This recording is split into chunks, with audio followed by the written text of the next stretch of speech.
Good morning, myself Dhanalakshmi. Welcome to session 3 of chapter 3 Matrices of plus 2 mathematics. In this session, we are going to discuss the topic elementary operations, otherwise called as transformations. The main purpose of this topic is to find the inverse of the matrix. There are 3 operations for row and 3 operations for column. So we have total 6 elementary operations, and we'll go one by one. The first operation says the interchange of any 2 rows or columns. The interchanging of any 2 rows or columns, and it is denoted by Ri interchanging with Rj or Ci interchanging with Cj. Let's take an example. Let's consider a 3 by 3 matrix, say 1 minus 1 0, 2 1 3, 1 2 3. In this matrix, I am going to apply the transformation R1 interchanging with R2.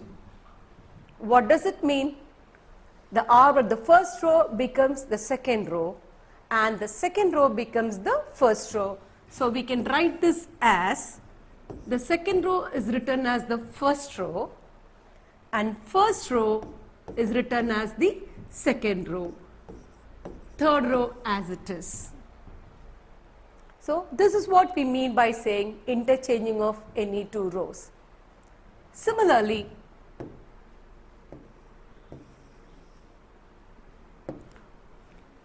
we can interchange 2 columns in a matrix. In the above matrix, if you are going to interchange 2 columns, C1 and C2, you can see that the second column becomes the first column becomes the second column, and no change will take place in the third column. So the first transformation operation that can be applied is interchanging of any 2 rows or column of a matrix. Now we'll see to the second rule for the operation that states the multiplication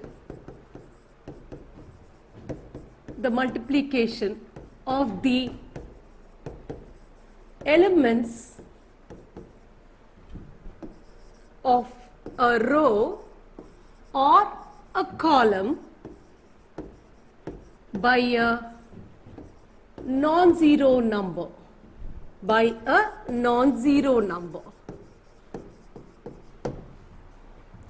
And that we denote it as Ri changes to k times Ri, or Ci changes to k times Ci, where k is not equal to 0. So the second operation says that we can multiply any row or column by a non-zero number. For example, if I consider the matrix 1, 2, 3, 4, so I am going to apply the transformation R1 is becoming twice R1.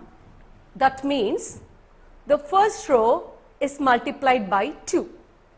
So we can write this as 2 into 1, 2 2s are 4, and the second row remain as it is. The first row is multiplied by 2, that is 2 into 1 2, 2 2s are 4, whereas the second row remain as it is. In the same way, we can apply the transformation to the columns. So for the same matrix, if I am going to apply the transformation, C1 changes to 3C1, which means the first column is multiplied by 3. What is the first column here? 1 and 3. So the first column is 3 into 1, 3 3s are 9. You can see that the first column 1 and 3 are multiplied by the element 3 and the second column remain as it is. So the second operation is the multiplication of the elements of any row or column by a non-zero number. Now let's see to the third operation. The third operation says that the addition to the elements of any row or column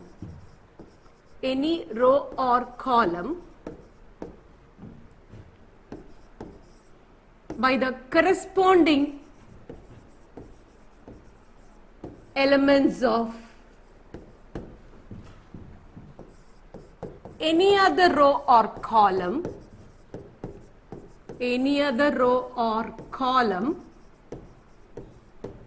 multiplied by a non-zero number.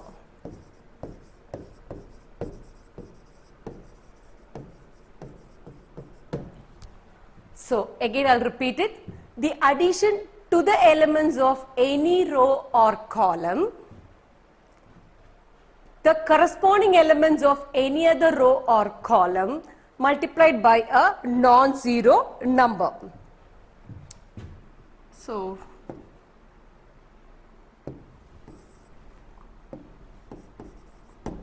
what does it mean?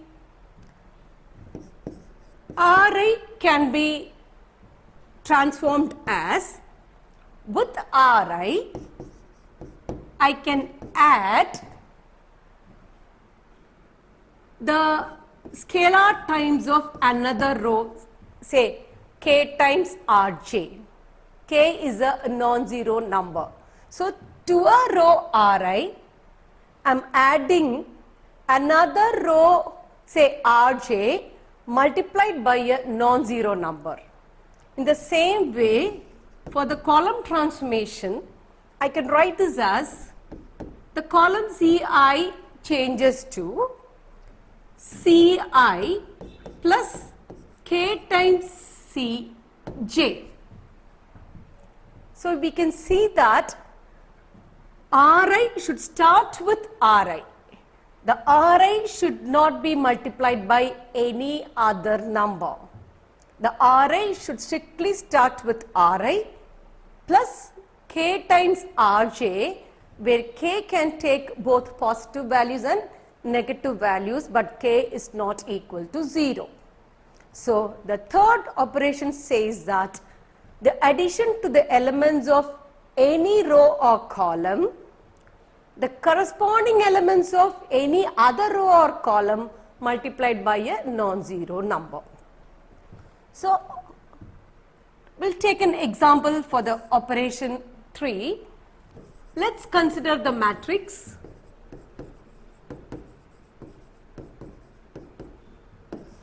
One, two, two, three. I'm going to apply the transformation. R2 can be written as, to make R2, that is, this element, if I want to make it 0, R2 minus, this 2 minus 2 gives us 0. So this 1 should be multiplied by 2. Therefore, I can write this R2 as R2 minus 2 into R1. R2 minus, this element 1 should be multiplied by 2. So we'll get the value 0 there. So R2 minus 2 R1. So how does this matrix change? So the first element in the first row remains the same. The elements in the first row remains the same. We are going to transform only the second row. How is it going to change? 2 minus 2 into 1, 0. 2 minus 2 into 1. Similarly, 3 minus 2 2s are 4 minus 1. R2 is 3 minus 2 into corresponding R1 is 2. So, 3 minus 2 into 2 is 4, that is minus 1. Similarly, we can make the transformation with the column also. So, let us consider the matrix 1, 2, 3, 1. So, we are going to apply C2 is equal to C2 minus 2C1. See the change in the resulting matrix? The first column, we are not going to make any change. The second column is going to be transformed as C2 minus 2C1. That is 2 minus 1 into 2, 0. 2 minus 1 into 2. Similarly, 1 minus 2 into 3, 1 minus 6 will give minus 5. So, these are the three operations that we are going to apply in finding the inverse of a matrix. So, what do you mean by a inverse of the matrix? When do you say a matrix is invertible? So, let us go to the definition of the invertible matrices. Okay. Let A be a square matrix of order M. So, if there exists a square matrix of the same order,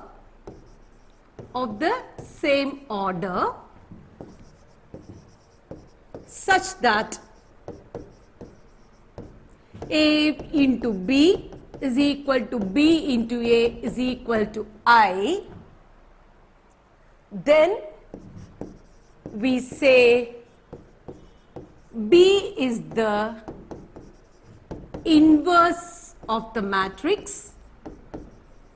B is the inverse of the matrix A and is written as B is equal to A inverse. In this case, we say that A is said to be invertible.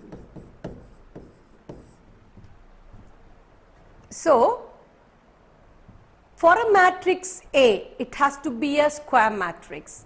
For a matrix A, if we can find another matrix B in such a way that A into B is equal to B into A is equal to I, then we call this B as the inverse of A and is written as B is equal to A inverse. So, if A is having an inverse, if the matrix A is having an inverse, then A is said to be an invertible matrix. So, let us see to an example. Let A be taken as, say, 2, 3, 1, 2. And let us take B as, okay, 2 minus 3 minus 1, 2. Now, to show that A is invertible, we have to show AB is equal to I and BA is also equal to I. So, let us find A into B. What is A into B? 2, 3, 1, 2 multiplied by 2 minus 3 minus 1, 2. Let's see what we get. So, 2 2s are 4, 3 into minus 1, minus 6 plus 6, second row, first column 2 minus 2, multiply second row, second column minus 3 plus 4. So, what do we get? 1, 0, 0, 1, which is nothing but I. So, we have proved AB is equal to I. Now let's show BA is also equal to I. So BA is equal to 2 minus 3 minus 1 2 into 2 3 1 2. So we'll multiply these two matrices.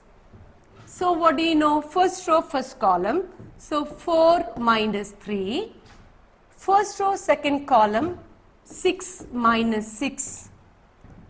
Second row, first column, minus 2 plus 2. Then multiply second row, second column, minus 3 plus 4. And you get 1 0 1 0 0 1, which is nothing but I.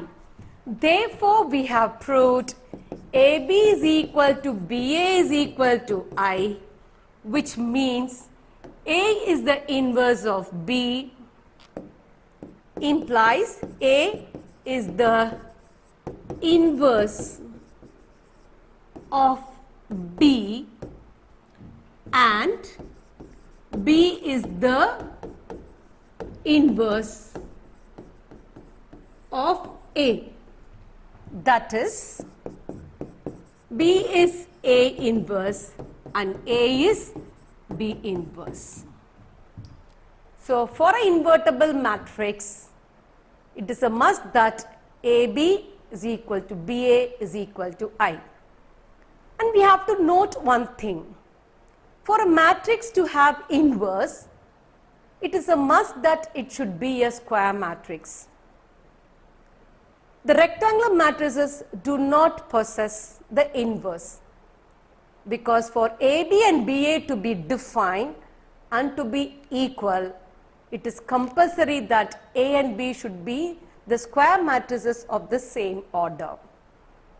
The second note I can say is, if A is the inverse of B, naturally B is the inverse of A.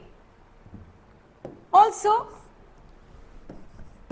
that means AA inverse is equal to A inverse A is equal to I, where I is the identity matrix. This inverse concept we have studied in lower classes. When we talk about the number 2, what is the multiplicative inverse? We know that it is 1 by 2, because 2 into 1 by 2 will give the multiplicative identity 1. So we say 1 by 2 is the inverse of 2. Now in this we say a matrix A multiplied by another matrix, if it is going to give you the identity matrix, we say that B is the inverse of A and A is the inverse of B. Now we have got two important theorems based on this result. Theorem 1, inverse of a matrix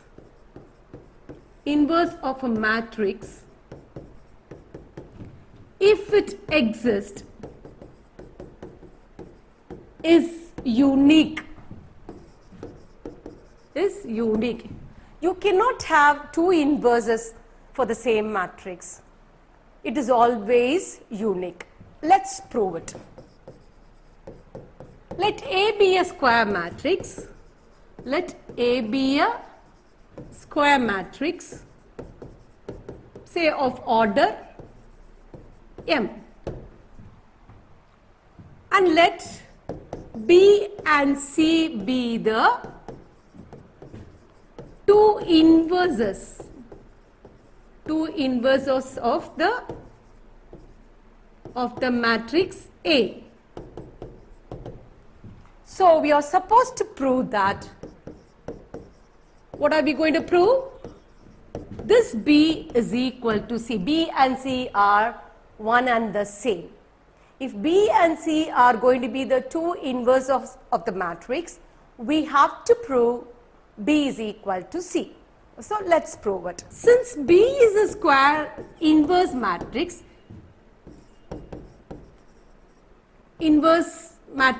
of A, what do we know? AB is equal to BA is equal to I.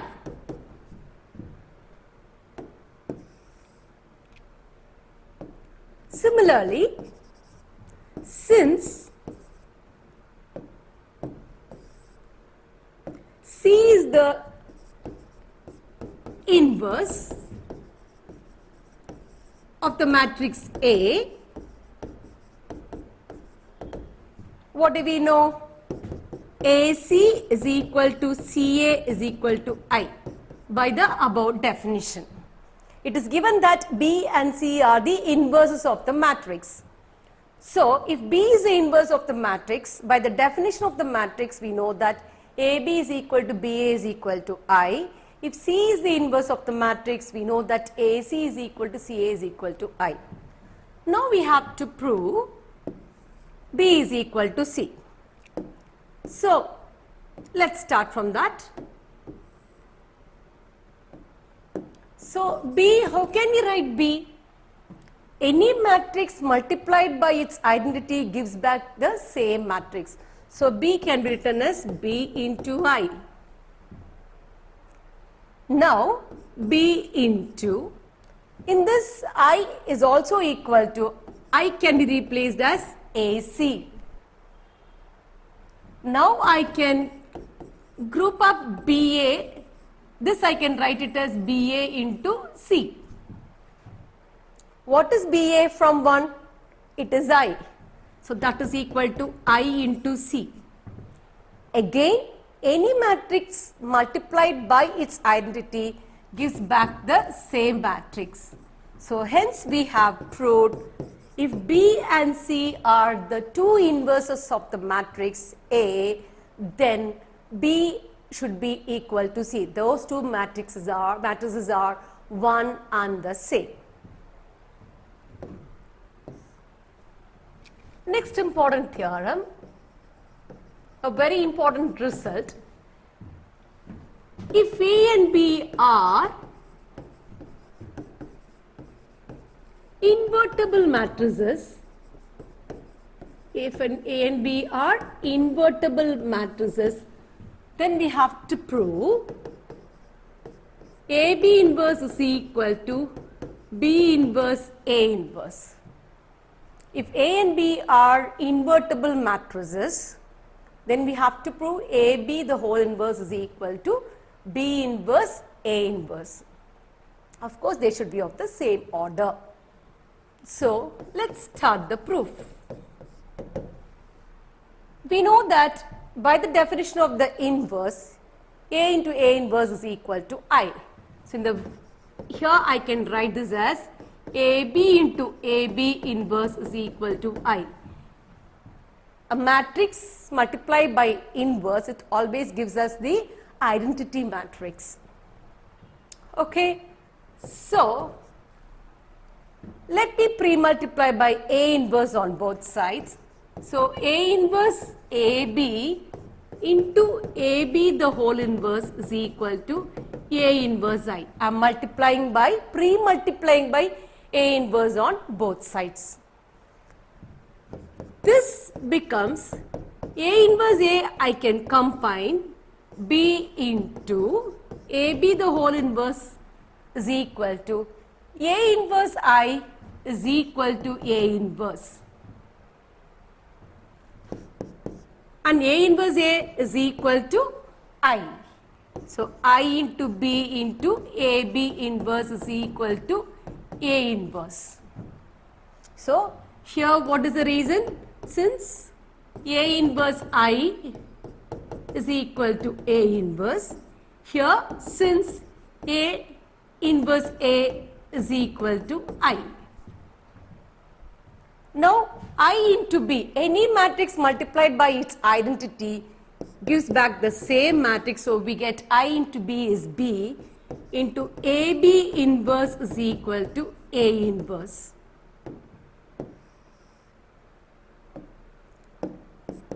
Now, we will pre-multiply both sides by B inverse. We get B inverse B into AB inverse is equal to B inverse into A inverse. Pre-multiplying by B inverse on both sides. Since the matrix multiplication is not commutative, either we have to pre-multiply or post-multiply. So, I am pre-multiplying by B inverse on both sides. That means B inverse B is what? I. I into AB inverse is equal to B inverse A inverse. That is, I multiplied by AB inverse is AB inverse is equal to B inverse A inverse. Hence, we have proved that AB inverse is equal to B inverse A inverse. So, with this we come to the end of this session. In the next session, we shall discuss how to find the inverse of the matrix using the elementary operations. Thank you.